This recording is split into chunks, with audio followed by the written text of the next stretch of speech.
नमस्कार शेतकरी बांधवांनो, आज 15 जानेवारी 2025 वार बुधवार. शेतकऱ्यांसाठीच्या झटपट 36 जिल्ह्यांच्या 36 बातम्या. शेतकऱ्यांना सरसकट कर्जमाफीची घोषणा.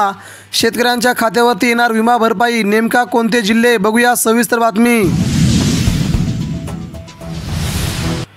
सोयाबीन खरेदीला पुन्हा 31 जानेवारीपर्यंत मुदतवाढ. केंद्रीय कृषी मंत्रालयाने पणन महामंत्र्याला दिले पत्र. सोयाबीन खरेदी करा, थेट आदेश. गुजरातमधून गुळाच्या अपेक्षित मागण्याअभावी दर स्थिरच.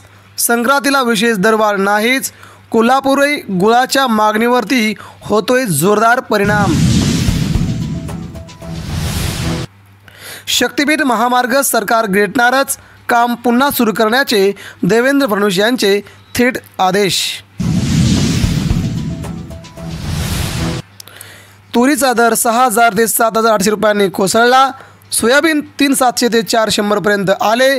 शेतमालाच्या दरात कमालीची घसरण. शेतकऱ्यांचा सरकारवरती जोरदार तीव्र संताप व्यक्त.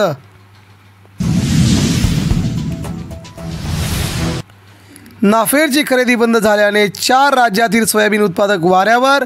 उद्दिष्ट पूर्ण करताच झाली खरेदी बंद. व्यापाऱ्यांचाही तीव्र संताप. दुग्ध व्यवसायात भेसळीचे प्रकार. केंद्रीय मंत्री राजीव रंजन सिंग यांनी स्वतः दिली कबुली. लासलगावी शेतकऱ्यांनी रोखले कांदा लिलाव. शेतकऱ्यांना कांद्याला भाव मिळेना. शेतकऱ्यांचा सरकारवरती जोरदार हल्लाबोल. तर राज्य बंद पाडू. मनोज जरांगे पाटील. मस्साजोगमध्ये दाखल होत मनोज जरांगे पाटलांनी काढली धनंजय देशमुख यांची समजूत. महिलांनी पोलिसांच्या दिशेने भिरकावल्या थेट बांगड्या. आदिवासी लाभार्थ्यांना 2 लाखांचे अनुदान मिळणार. डॉक्टर विके यांचे लाभार्थी संवाद मेळाव्यात आश्वासन. कातकरी समाजासाठी स्वतंत्र पॅकेज घोषित होणार. राज्यात 3 दिवस गारठा आणखी वाढणार. राज्यातील किमान तापमान 10 अंशावर जाऊन काही शहरात 3 अंशापर्यंत तापमान जाण्याची शक्यता. पुणे विभागाने दिलाय सर्वात मोठा इशारा. 0 ऐवजी ओ टाकल्याचा फटका. 27 शेतकऱ्यांच्या खात्यावर जमा होईना सोयाबीनची रक्कम. विदर्भातील बुलढाणा, अमरावती, अकोला जिल्ह्यात घडलाय प्रकार. लासलगावला कांदा लिलाव पाडले बंद. शेतकरी आक्रमक. कांद्यावरील 20% निर्यात शुल्क हटवण्याची केली मागणी. सरासरी दर 1825 रुपयांवरती. महिनाभरात 1400 रुपयांची कांद्यांची झाली घसरण.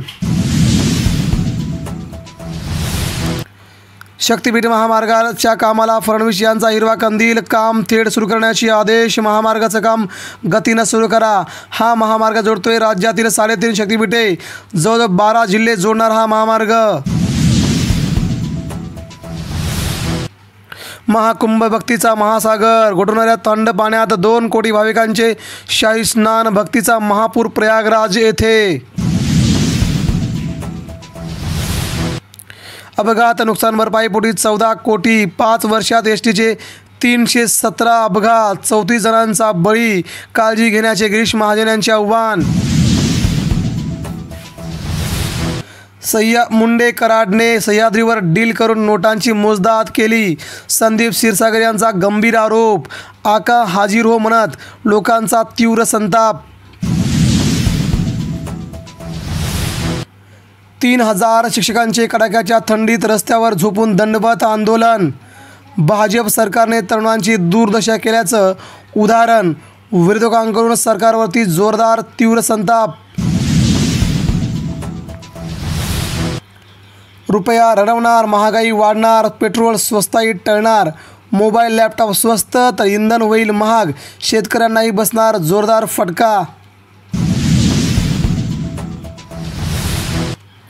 5 महिन्यात भाजपच्या खात्यात 80,000 कोटी. अण्णा हजारेंचा स्फोट. कसे जिंकतात भाजपला निवडणुका? नेमकं काय होतं आहे? अण्णा हजारे संतापले. भाजपसाठी करणार का आंदोलन? याकडे सगळ्यांचं लक्ष. 22 जानेवारीला कोलकाता येथे मालिकेतील पहिला सामना भारत आणि इंग्लंड संघ एकमेकांसमोर येणार. इथे तरी भारत जिंकणार का, याकडे देशवासियांचे लक्ष. शेतकरी मित्रांनो, या होत्या महत्त्वाच्या आजच्या अपडेट. भेटूया पुन्हा नवीन बातम्यांसह, नवीन घडामोडींसह. तोपर्यंत आपणा सर्वांना जय जवान, जय किसान, जय बळीराजा.